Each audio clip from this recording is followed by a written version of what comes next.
말씀에 의지해서 무지개 언약 이라는 제목의 말씀으로 나누고자 합니다. 이제 노아와 그의 아들들이 이 홍수 사건 이후에 방주에 들어갔다가 방주에 나올 때 많은 몇 가지 변화가 있었습니다. 첫 번째 변화가 자연 환경이 변했어요. 변화라기보다는 하나님께서 만드신 그 완전한 자연의 완전한 모습이 깨어지게 된 상황이죠. 그래서 이 홍수가 일어나기 전에는 노아와 그러니까 홍수가 일어나는 사람들은 채소 먹고 살아도 그들에게는 영양분 여러 가지 몸의 신체에 어려움이 없었어요. 왜냐하면 물층이 있었기 때문에 물이 이제 그 홍수가 있을 때 하늘의 문이 열리고 물에 위에 있던 물이 다 쏟아졌잖아요. 그래서 물층이 쏟아지면서 결국은 그 자연의 환경이 바뀌게 된 거예요. 쉽게 말씀드리면 이제는 이 지구가 살아가기 좀 척박한 땅이 된 거예요. 식물만 먹어서는 이들이 살 수 없는 환경이 되었기 때문에 하나님께서는 그들에게 식물을 먹는 것처럼 동물을 그들이 먹을 수 있도록 허락을 하세요. 그리고 또 급격하게 바뀐 게 뭐냐면 사람의 수명이 급격하게 줄어들게 돼요. 홍수 이전에는 900세까지 보통 평균적으로 900세가 다 넘었거든요. 한데 이제 홍수 이후에 이제 노아의 아들들 때부터 그 밑으로 내려갈수록 이 수명이 급격하게 이제 100세 언저리로 이렇게 줄어드는, 그만큼 살아가기가 어려운 그런 모습으로 바뀌었다는 것입니다.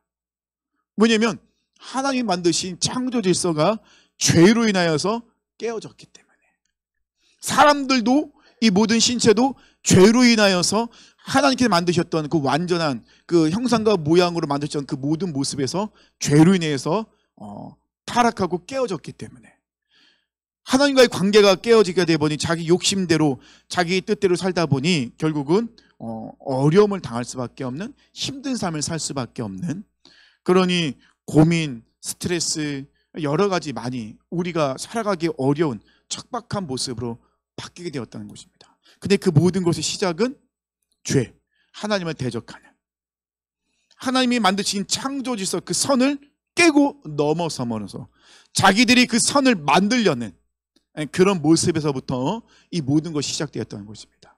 그래서 하나님께서는 그들에게 동물을 식량으로 주십니다. 그 2절 말씀 보니까 땅의 모든 짐승과 공중의 모든 새와 땅에 기든 모든 것과 바다의 모든 물고기가 너희를 두려워하며 너희를 무서워하리니 이것들은 너희 손에 붙였음이라. 그래서 이제는 이것을 이제 3절 보니까는 채소같이 너희가 이제 이것들을 잡아먹게 하나님 허락하셨죠. 하지만 금하신 것은 있죠. 뭘 금하시죠? 피채먹지 마라. 자, 이 이야기가 나오면은 자주 나오는 질문이 있죠. 단골 메뉴죠. 예, 선지국은 먹어도 됩니까?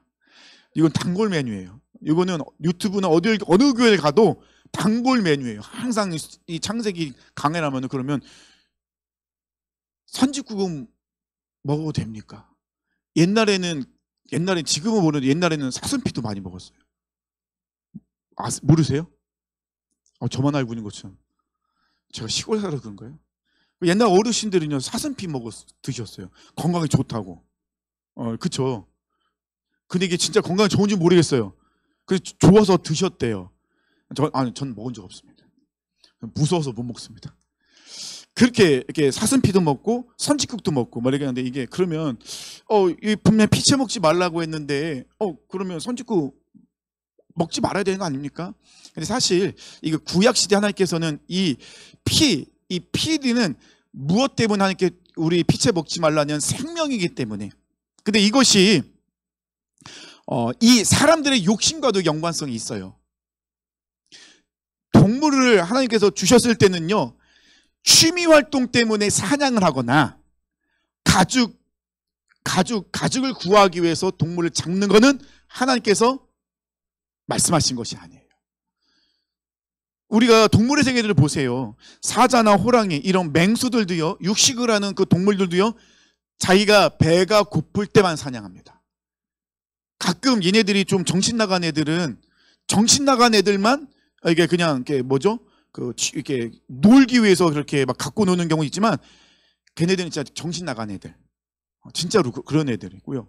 그렇지 않은 정상적인 동물들도 배가 고플 때만 사냥을 해요.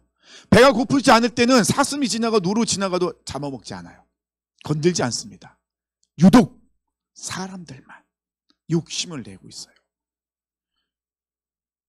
하나님은 이 홍수 사건은 결국은 죄로 인하여서 죄가 관영해서 하나님이 심판하신 거잖아요. 홍수 이후에 노아와 그 노아의 세 아들을 통하여서 사람들이 뻗어나기 시작하는데, 하지만 여전히 사람들은 변하지가 않았어요. 하나님이 심판은, 죄에 대해서는 심판하신 공의 하나님 분명히 보여주시고, 하나님의 심판이 얼마나 무섭고 아무도 그것을 막을 수 없다는 것을 알면서도 사람들은 대를 거듭하면 거듭할수록 점점점 악해지고 하나님을 대적하게 되고 하나님의 질서를 깨는 현상들이 계속해서 나타났다는 것입니다. 그래서 하나님께서는 분명히 말씀하십니다. 니네 고기를 먹을 때 너희들은 고기 먹는데 반드시 이 생명되는 피채 먹지 마라. 근데 동물을 잡아먹을 때 피채 먹지 마라 라고만 금하신 거로 끝나지 않고 더 나가서 어디까지 나가시죠? 살인에 대한 부분까지도. 그래서 5절 말씀 보니까요, 내가 반드시 너희의 피 곧 너희 생명의 피를 찾으리니 짐승이면 짐승에게서, 사람이나 사람의 형제면 그에게서 그의 생명을 찾으리라. 다른 사람의 피를 흘리면 그 사람의 피도 흘릴 것이니 이는 하나님이 자기 형상대로 사람을 지으셨습니다. 분명히 하나님이 말씀하시는 것은요, 인간을 사랑하십니다. 그리고 자연 만물도 사랑하십니다. 동물도 사랑하시죠. 그런데 이 동물들은요, 아무 이유 없이 그들은 죽어야만 돼요. 왜냐하면 사람들이 배가 고프면 동물을 잡아서 먹어야 돼요. 그리고 사람들이 죄를 지으면 흠없는 동물을 잡아서 번제를 드려야 돼요. 그러니까 동물들은 어쩔 수 없는 희생을 치러야 되지만 이들은 솔직히 죄가 있거나 무슨 잘못을 해서 죽는 게 아니에요. 그러면 이 사람들도 그 동물을 잡을 때, 죽일 때, 번제를 드릴 때는 그런 것들을 기억해. 이 동물들의 이 생명이 고귀하다는 것을 인지해야 된다는 거예요. 왜냐하면 나를 위해서 동물들이 희생을 하는 거잖아요.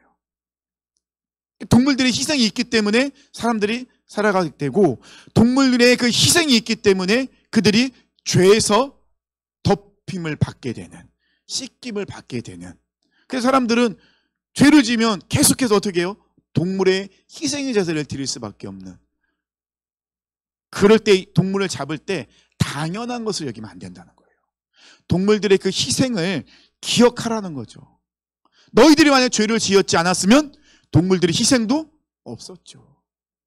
근데 이 죄 때문에 그 동물들이 희생을 해야 되는 그런 상황이 놓였고, 사람들이 악해지다 보니 이 동물들의 이 희생 이런 것 안에서 또 욕심이 들어오는 사람들의 모습 속에서 서로 살인죄를 짓게 되는 그런 모습. 그래서 하나님은 그 반드시 뭐라고 하겠죠? 피를 흘리게 했으면 반드시 그 피로 대신 갚아야 된다. 하나님은 우리 인간도 사랑하시고 존중히 여기시지만 동물 또한, 그 동물의 생명 또한 굉장히 귀하게 여기고 계시다는 거예요. 그래서 이 오늘 말씀에서 보면 피를 찾으리니, 그러니까 5절 말씀 보면 생명의 피를 찾으리니 라고 말씀하고 있거든요. 이 찾으리니의 원어는 에드로시예요. 이건 뭐냐면 책임을 추궁하다, 반드시 따지다, 이라는 뜻이 있어요. 누구든지 아무 이유 없이 동물을 죽이거나 누구든지 하나님의 형상과 모양으로 지은 사람의 피를 흘리게 되면 반드시 그 책임을 묻겠다. 하나님이 그렇게 말씀하신 거예요. 근데 결국은 이것들은 지금 당장은 노아와 그의 아들들을 위한 것이고, 대를 거듭하면 거듭할수록 사람들이 악해지면서 분명히 욕심대로 이 살인죄와 이런 그것들이 분명히 일어날 것을 알기 때문에 하나님께서는 그것도 미연에 방지하기 위해서 강력하게 말씀하신 건데, 그런데 이것이 확장이 돼요. 이 생명은 피고 피채 먹지 마라 라는 이 말씀이 확장이 됩니다. 어디까지 확장이 되죠? 예, 나중에는 예수 그리스도까지 확장이 되죠. 그래서 마태복음 26장 28절 보면요, 이것은 죄 사함을 얻게 하려고 많은 사람을 위하여 흘리는 바 나의 피 곧 언약의 피니라. 에베소서 1장 7절은요, 우리는 그리스도 안에서 그의 은혜의 풍성함을 따라 그 피로 말미암아 속량 곧 죄사함을 받았느니라.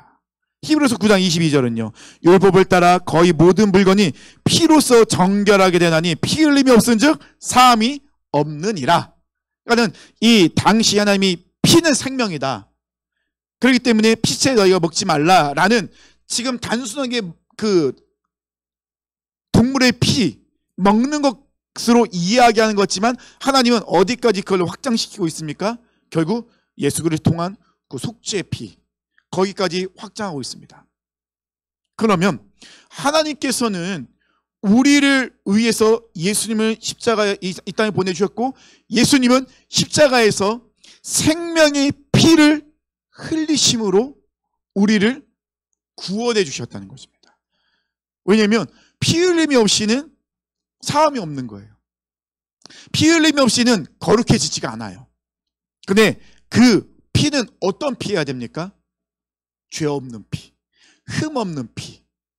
반드시 동물은 그러니까 흠이 없어야 돼요. 어떤 흠도 있으면 안 돼요. 그 예수님은 우리와 다르게 완전한 인간이셨지만 우리의 다르게 무엇이 없죠? 흠이 없으셨어요. 죄가 없으셨죠. 그래서 그 예수님의 피는 대속의 피가 될 수 있는 거예요. 그러니까 하나님은 지금 창세기에서 노아와 그 아들들에게 이 말씀하시지만 벌써 어디까지 보신 거예요? 예수 그리스도까지 보신 거예요. 그만큼 확장을 하게끔 만드셨다는 것입니다. 생각을 해보세요. 하나님은 이 동물의 생명조차도 굉장히 소중하게 여기세요. 그리고 하나님의 형상과 모양으로 지음받은 이 사람들의 그 생명도 굉장히 소중하게 여기세요. 그런데 하나님은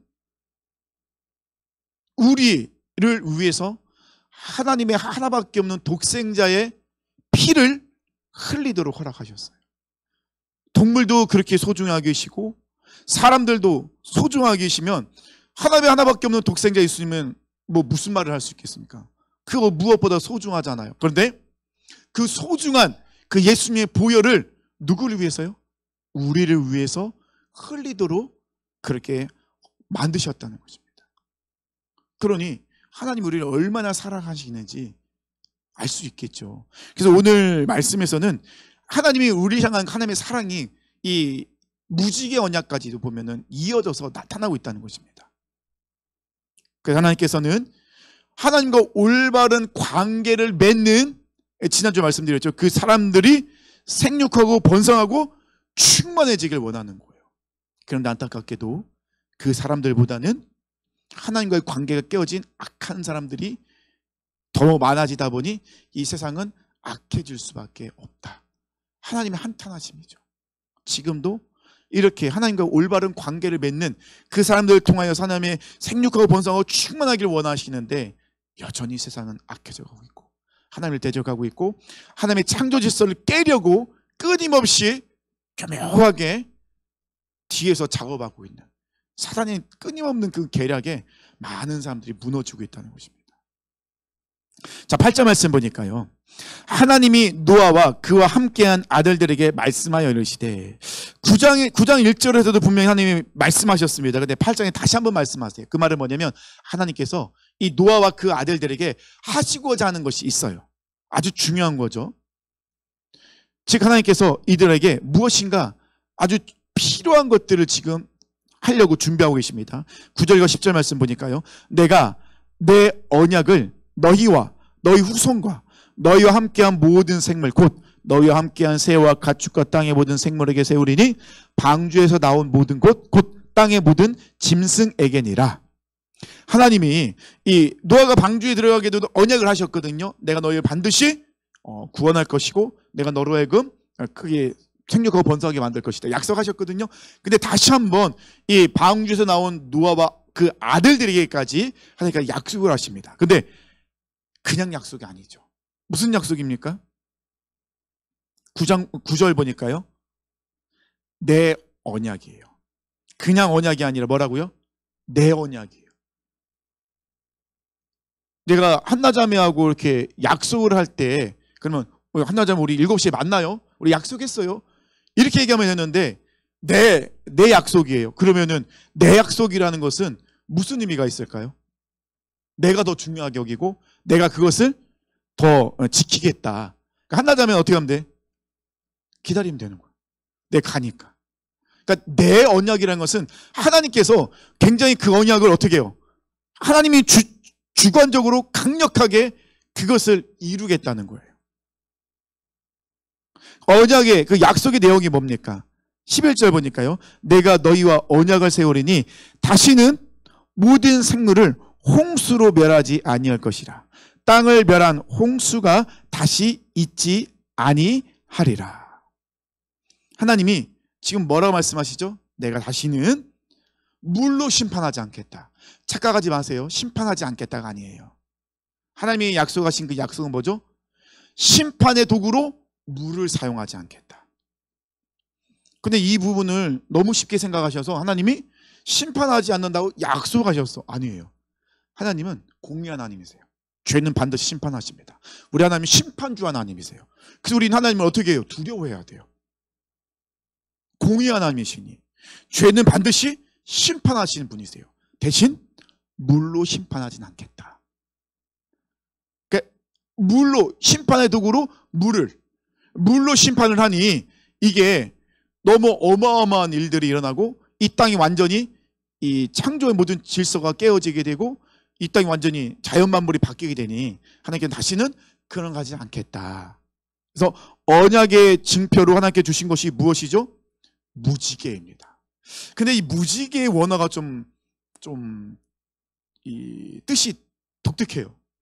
이 무지개, 우리 한글로 무지개라고 되어 있는데 이 무지개의 원어는 커세트예요. 커세트. 근데 이 커세트의 뜻이 뭐가 아니면 활이에요. 화살.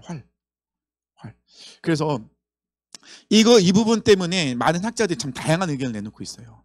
그래서 제가 이제 주석도 찾아보고 많은 걸 찾아봤는데 무지개 모양이 이렇게 좀 둥글게 돼 있어서 이렇게 활처럼 생겼으니까 커세트, 활을 사용했다라고 이렇게 이야기하는 학자들도 있고, 이 활은 언제 쓰죠?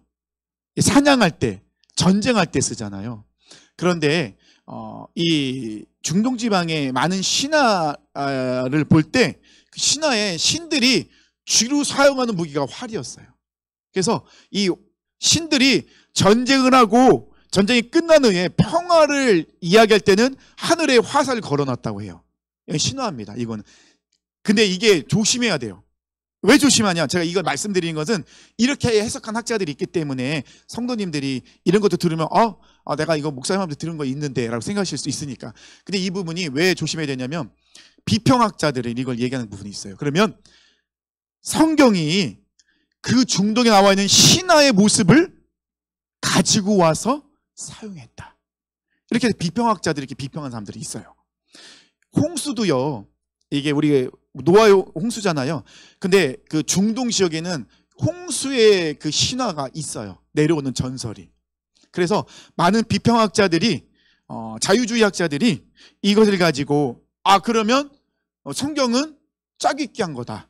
그 당시에 내려오는 많은 이야기들, 전설로 내려오는 것을 짝짓기 한 거다라고 이야기하는 사람들이 있어요. 제가 그것을 그래서 이제 말씀드리는 거예요. 이해되셨죠? 그래서 이제 어떤 분은 그 얘기하더라고요. 그래, 하나님이 그렇게 만드셨기 때문에 그것을 이용해서 사람들이 신화를 만든 것이다. 이렇게 이야기하는 학자도 있습니다. 그래서 저는 이것을 좀 미리 소개해 드린 건데, 그런데 비평학자들 그것을 가지고 성경이 짝짓기 된 것이다 라고 주장하는 사람들이 있기 때문에 그런 이야기를 할 때 우리가 현혹되지 말라고 제가 말씀을 드리는 겁니다. 근데 여기서 중요한 건 뭐냐면 하나님께서 이 무지개를 주실 때도 무지개 앞에 한 단어를 더 넣으세요. 뭐라고 말씀하시죠? 13절에 보니까 내가 내 무지개예요. 내 무지개. 내 언약, 내 무지개. 자, 그러면 중요한 건 뭐냐면요. 여기서 이제 무지개가 활인데 이게 막 활이 하나님의 평화를 상징하는 거다 하면서 하나님이 그것을 이렇게 하다. 이거는 다 제쳐두고 그런 것도 있으니까 나 그런가 보다 하고 넘기시라는 겁니다. 아셨죠? 근데 여기서 중요한 거 뭐냐면 내 언약, 내 무지개라는 거예요. 그러면 언약을 맺으려면 아까 얘기한 것처럼 상대방이 있어야 되는 거예요. 그죠? 근데 여기서 언약을 하나님이 세우다 할 때 이 세우다의 원어는 쿰이에요. 쿰. 많이 들어보셨죠? 예, 달리다 쿰 할 때 쿰. 쿰이 뭐죠? 일어나라. 세우다, 확립하다. 이런 뜻, 다양한 뜻이 있어요. 그러면 언약을 세우신 분도 하나님이시고 무지개를 쟁표로 주신 분도 하나님이시고, 그러면 이 언약의 주체는 사람이 아니에요. 하나님이세요. 하나님이 언약을 하고 언약을 진행하시고 언약을 완성하시는 거예요. 그럼 왜 이렇게까지 하나님 하셨을까요? 원래는 언약은 쌍방해야 되는 거예요. 그죠? 그 언약의 대표적인 게 뭐냐면 결혼식. 결혼식은요, 약속이에요. 그 약속의 증표로 뭐죠? 반지를 끼잖아요. 저는 반지가 없습니다. 다 팔았어요. 근데 또 그래서 나중에 반지를 하긴 했는데 반지를 제가 끼질 못해요. 이렇게 막 목걸이도 못하고 알러지가 생겨갖고 반지를 끼면 손이 버서 이상하게 반지는 못 끼겠더라고요. 그래서 못 끼는 겁니다. 오해는 하지 말아주십시오. 총각인 척 행사하려고 하는 거 아닙니다. 자, 반지를 보면 뭐죠? 아, 저 사람은 결혼했구나. 결혼은요, 약속이에요. 남자와 여자가 평생 둘이 한 몸으로 살 것을 약속하는 거예요. 약속을 깨면 안 돼요. 남자도 여자도 반드시 그 약속은 지키는 겁니다. 약속이 그래서 중요한 거예요. 근데 이 하나님은요, 내 언약, 내 무지개라고 말씀하십니다. 그 말은 뭐냐면 사람들은 그 언약을 지킬 수 없어요. 사실 이 뒤에 말씀을 보면은 알게 돼요. 왜냐하면 바로 뒤에 무슨 일이 일어나죠? 노아가 포도주를 먹고 홀딱 벗어서 누워있는, 그래서 결국은 죄를 짓게 만드는. 근데 그대로 끝나나요? 어디까지 가죠? 그 다음 말씀이 뭐죠? 노아의 족보가 나오고 11장으로 가면요, 바벨탑 사건이 나와요. 바벨탑 사건은 주된 그들의 목적은, 바벨탑을 쌓는 이유가 뭐죠? 흩어짐을 면하자. 바벨탑을 만들 때 주된 재료가 뭔지 아십니까? 역청입니다. 역청을 왜 바르겠습니까? 튼튼하게 만들기도 하지만 방수의 역할이에요. 뭐죠? 홍수로 우리가 하나님께 무너지지 않겠다. 인간은요, 끊임없이 하나님을 대적하고 있습니다. 하나님은 알고 계세요. 그래서 내 언약, 내 부지라고 말씀하십니다. 너희들이 못 지킬 거 나도 알고 있어. 그래서 내가 지키고 내가 이룰 거야. 그러면 우리는 어떻게 하면 돼요? 따라오기만 하면 되는 거예요. 만약에 이 언약이 쌍방 언약이라고 생각해 보세요. 하나님이 언약을 맺으시고 사람도 똑같이 쌍방 언약을 맺으면 아찔하죠. 왜냐하면 우리는 벌써 수천 번은 하나님께 심판받아 죽어서 가루가 되어 사라졌을 겁니다. 우리가 하나님과 언약 지킬 수 있어요? 못 지키죠. 우리는 연약하기 때문에. 우리 찬양했잖아요. 주여, 우리는 연약합니다. 오늘 하루도 우리는 힘겨워 넘어집니다. 그 하나님 말씀하시는 거예요. 내 언약. 내가 이 언약을 세운다. 이 언약을 누구를 위해서 세운 거죠? 우리를 위해서 세워주신 거예요. 하나님이. 우리를 얼마나 사랑하시는지 아시겠죠? 그 언약의 범위를 보세요. 언약의 범위. 자, 언약의 범위가 어디까지 나옵니까? 11절 보니까요, 내가 너희와 언약을 세우리니 다시는 모든 생물 홍수로 멸하지 아니할 것이라. 땅에 멸한 홍수가 다시 있지 아니라. 근데 10절부터 나오네요. 9절부터요. 내 언약을 너희와 너희 후손, 그러니까는 노아와 노아의 아들과 그 후손들, 그리고 또 어디입니까? 모든 생물, 새와 가축과 땅에 있는 모든 생물과 땅의 모든 짐승에까지. 이 언약은요, 사람들하고만 맺은 게 아니라 어디까지 가게 됩니까? 모든 살아있는 동식물에까지 모든 언약이 그 범위입니다. 분명히 하나님께서는요, 동물과 새와 가축과 이 모든 것들은 사람에게 붙여주셨어요. 그러면 사람에게 붙여주신 그 동물에게까지 하나님은 그 언약을 세우시고 그 언약을 지키세요. 그렇다면 하나님의 형상과 모양으로 지음 받은 사람들에게는 어떻겠냐는 겁니다. 이게 이해가 되십니까? 하나님은 동물들에게까지 홍수로 심판하지 않겠다는 약속을 지키시겠다는 거예요. 동물에게까지. 그러면 동물보다 더 사랑하는 사람들에게는 그 언약을 어떻게 지키시겠냐요? 반드시 지키시겠다. 그럼 하나님은 이 언약을 할 때 누구에게 가장 큰 관심을 두고 누구를 생각하며 그 언약을 맺으신 거예요? 네, 나를. 우리를 생각하면서 그 언약을 지금 맺고 계신 거예요. 그럼 하나님 지금 누구에게 가장 큰 관심을 갖고 계시는 거예요? 예, 우리에게, 나에게. 하나님 그토록 관심을 갖고 계신 거예요. 그렇다고 교만하라는 건 아니에요. 내가 말이야 이러면서 내가 하나님 나 이렇게 내가 사랑받는 사람이다 말이야 이렇게 교만하라는 게 아니에요. 그만큼 하나님께서는 우리를 지금도 여전히 끝까지 사랑하고 계시다는 거예요. 그리고 그 약속을 하나님은 또 지키셨고요. 그러니 이제 우리가 하나님의 마음을 그만 아프게 하고 이제 주님께로 돌아가야죠. 이제 그만 좀 아프게 하셔야죠. 그리고 내가 주인으로 살아가고 있던 이 교만한 마음 이제는 무너뜨려야죠. 다 내려놓고 주님께로 돌아가야죠. 지금도 주님께서 그 약속을 그 하신 약속을 지키고 계신데 우리는요. 우리 수십 번도 약속을 했다 깼다 모른 채 했다가 또 아쉬우면 또 주님 앞에 나와서 하나님 약속 지키셔야죠. 아주 뻔뻔하게 주님 앞에 나와고 하나님 이렇게 약속하셨잖아요. 이야기하면서 이젠 그만하고 이제 주님께로 돌아가자는 겁니다. 그리고 오늘 또 말씀 보니까요 12절부터 17절까지 보면요 반복되는 단어가 있어요. 뭐냐면요 언약의 증거라는 단어가 계속해서 반복됩니다. 그 말은 뭡니까? 이 언약의 증거를 계속해서 세우시겠다는 건 뭐죠? 반드시 나는 너를 구원할 거야. 하나님의 확고한 의지가 이 안에 담겨져 있어요. 말로만 하는 것이 아니라 내가 반드시 그 구원을 이룬다.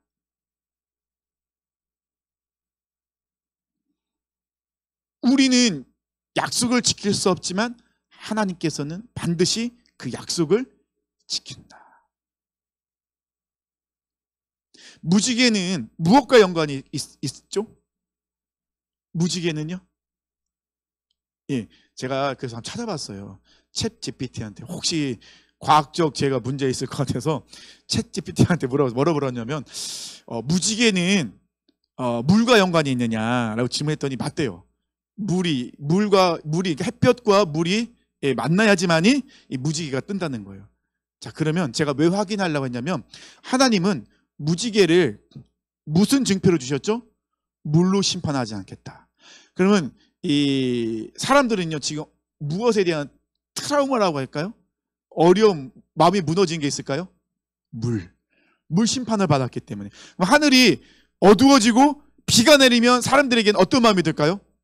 무섭다. 혹시나 우리를 심판하지 않으실까라는 두려움이 올 수도 있다는 거예요. 그런데 비가 그치고 뭐가 생겨요? 무지개가 뜨는 거예요. 그러면 뭘 생각하고 있죠? 아, 오늘도 하나님이 우리에게 약속을 지키셨구나. 아, 하나님은 오늘도 우리에게 은혜를 내려주셨구나. 하나님 무지개를 보여주시는 거예요. 내가 너희 약속했지? 무지개를 볼 때마다 그래 하나님은 무지개를 통해서 우리에게 약속하셨지. 물로 심판하지 않겠다고. 아, 오늘도 여전히 우리는 부족하지만 무지개를 볼 때마다 뭘 느끼는 거예요? 하나님 우리에게 약속을 지키시고 우리에게 은혜를 베풀고 계시구나. 그래서 우리가 이렇게 살아갈 수 있는 거구나. 근데 이 세상은 지금 어떻죠? 무지개를 바꿨잖아요. 이게 제가 무슨 말씀 드리는지 아시죠? 무지개는 빨주, 노초, 파남보 7가지죠. 그런데 동성애자들이 이야기하는 무지개는 6가지예요. 하나가 빠져 있어요. 유래를 찾아봤더니 색깔 비슷한 것이 있어서 그걸 뺐다는 유래가 있지만 뭐 그거는 뭐 그들이 이야기한 것 같은데 왜 하필 무지개 언약을 한 그 무지개를 사용해서 그들이 그 7가지 색깔 중에 빠진 6가지 색깔의 무지개를 들고 그들이 그렇게 퀴어 축제를 하고 있고 동성애를 외치고 있을까요? 이게 사단이 굉장히 교묘한, 너무나도 교묘하다는 거예요. 이 무지개 언약은 하나님도 보시는 거고 우리도 보는 거예요. 무지개 언약을 볼 때마다 하나님이 살아서 지금도 우리 가운데 은혜를 행하고 약속을 지키시고 이끌고 계신 분인 것이 분명하게 드러나는 언약의 증표인데, 세상은 또 그 사탄은 언약의 증표에서 하나를 빼서 6가지 색깔을 통하여서 교묘하게 자신들이 원하는 하나님을 대적하는 창조질서를 무너뜨리는 데 사용하고 있다는 거예요. 올해도 또 퀴어 축제가 또 시끄럽게 좀 일어나고 있겠죠. 준비되고 있겠죠. 우리는 계속 그걸로 기도해야 됩니다. 자꾸 우리가 사단한테 우리의 영역을 빼앗기면 안 돼요. 전에도 한번 말씀드렸지만요, 시편에 보면요 모든 소리나는 악기로 하나님을 찬양하라고 합니다. 근데 이 악기도 사단에게 빼앗겼어요. 대표적인 악기가, 뺏긴 악기가 뭘까요? 진 같은 거. 그 무당이 뭐죠? 굿할 때 얼마나 그런 악기들을 가지고 그런 것들을 그걸 통해서 얼마나 신내림을 받고 있고, 사실 그 악기는요 하나님에게 만들어진, 찬양하게 만들어진 것들이에요. 얼마나 그런 일들이 많이 일어나고 있습니까? 대중문화 같은 경우는 음악을 통해서 얼마나 우리가 사단에게 빼앗겼습니까? 그 대표적인 실명 거론해도 되겠죠? 레이디 가가 같은 사람, 아주 대놓고 자기는 악마 숭배자라고 얘기하잖아요. 근데 레이디 가가가 얼마나 사람들한테 영향력을 행사하고 있습니까? 그를 따르는 무리는 악마 숭배자들이 있어요. 그 음악에 심취해서. 이게 얼마나 사탄이 얼마나 교묘한지 몰라요. 요한계시록 10장 1절에 보면요, 내가 또 보니 힘센 다른 천사가 구름을 입고 하늘에서 내려오는데 그 머리 위에 무지개가 있고 그 얼굴은 해 같고 그 발은 불기둥 같으며. 분명히 요한계시록에도 예수님을 보여줄 때 무지개란 단어를 사용하고 있다는 것입니다. 하나님께서는요 이 무지개 약속을 예수 그리스도를 통해 완전하게 이루셨어요. 사람들은 무지개를 볼 때마다 하나님이 우리에게 분명히 은혜를 주시고 구원해 주시겠다고, 심판하지 않겠다고 약속하신 것을 무지개를 통해 볼 때마다 본다는 것입니다. 근데 우리는 이제는 무지개를 찾을 필요가 없어요. 왜요? 예수 그리스도가 이 땅에 오셨으니까. 예수님을 우리는 이제 찾으면 되는 거예요. 더 이상 우리가 무지개를 찾을 필요 없습니다. 왜요? 예수님을 찾으면 돼요. 예수님이 완전하게 무지개 언약을 십자가에서 그리고 3일 만에 부활하심으로 완성하시고 이루셨기 때문에. 그래서 우리는 언제든지 무지개를 하늘을 찾아볼 필요가 없이 언제든지 예수 그리스도의 이름을 부르며 하나님께 나아갈 수 있게 되는 놀라운 은혜를 우리는 누리며 살아가고 있다는 것입니다. 근데 왜 예수의 이름을 부르지 않으세요? 왜? 우리 삶 속에서 매 순간순간마다 왜 왜 예수의 이름을 부르지 않고 여전히 지금도 무지개를 찾아 헤매다니고 있습니까? 예수님이 벌써 이 땅에 오셔서 우리 가운데 그 언약을 이루셨는데, 그 예수님의 이름으로 우리가 하나님께 나아가면 되는데. 요한복음 14장 6절 말씀이죠. 예수께서 이르시되 나는 곧 길이요 진리요 생명이니 나로 말미암지 않고는 아버지께로 올 자가 없느니라. 완성하셨잖아요. 저는 그래서 이 창세기의 이 노아의 말씀을 보면서 벌써 하나님께서는 예수 그리스도의 십자가, 무지개의 언약을 통하여서 예수님을 통해 이루실 것들 벌써 다 준비하셨고, 그리고 세우리라라고 말씀하신 것처럼 하나님이 계획하시고 그 과정을 이끄시고 그리고 완성하셨어요. 그래서 하나님은 내 언약, 내 무지개다라고 말씀하고 있다는 것입니다. 우리가 이 창세기를 보면요, 사단이 얼마나 우리 삶 가운데 교묘하게 들어와서 우리로 하여금 하나님을 바라보지 못하고 말씀을 믿지 못하고 무너지게 만드는 게 너무 많은 것 같아요. 근데 그 시작이 무엇일까 제가 곰곰이 생각해 봤거든요. 근데 창세기를 준비하면서 그것이 무엇이냐면 우리도 모르게 배웠던, 중학교와 고등학교에 배웠던 진화론이에요. 지금도 오스크랄로피테쿠스 막 이런 것들, 레오 뭐죠 그것도, 그 앞장만서만 그 단어가 생각이 안 나요. 막 이런, 지금도 하도 그래서 왜냐면 그걸 써야 점수가 나오잖아요. 그러면 점수 받으려면 써야 되잖아요. 근데 우리는 지금도요 정말 많은 진화론적 생각을 갖고 살아가요. 진화론적 생각을 살다 보면 저는 그래서 이 과학적 사고가 사실 좀 위험한 사고일 수도 있겠다 생각을 해요. 과학적 사고는요 결국 이 과학적인 것으로 모든 세상을 바라보려고 해요. 그러면 그 모든 바라보는 그 기준이 뭐가 되죠? 과학이 되는 거예요. 우리가 전도를 나가보면 이 성경을 과학적으로 증명하면 믿겠다고 이야기하는 사람이 있거든요. 과학으로는 죽어도 성경을 증명할 수 없어요. 만약에 과학으로 성경을 증명하면요, 과학이 권위가 있는 거죠. 성경으로 과학이 증명되는 거고 설명하는 거지, 성경으로 우리는 기준을 두고 무엇인가를 다 이야기해요. 이렇게 하면 또 맹식노자가 되죠. 완전히 예수에 빠진 예수쟁이죠. 목사가 예수쟁이지 어디 가겠습니까? 증명할 수 없어요. 과학으로 성경을 절대 증명 못합니다. 근데 왜 우리가 과학으로 과학으로 성경을 왜 증명해야 돼요? 왜 과학으로 하나님의 살아계심을 증명해야 되죠? 증명할 필요가 없잖아요. 그들이 원하는 대로 해줄 필요가 없거든요. 우리는 그들이 믿건 안 믿건, 듣던 안 듣던 무엇만 하면 돼요?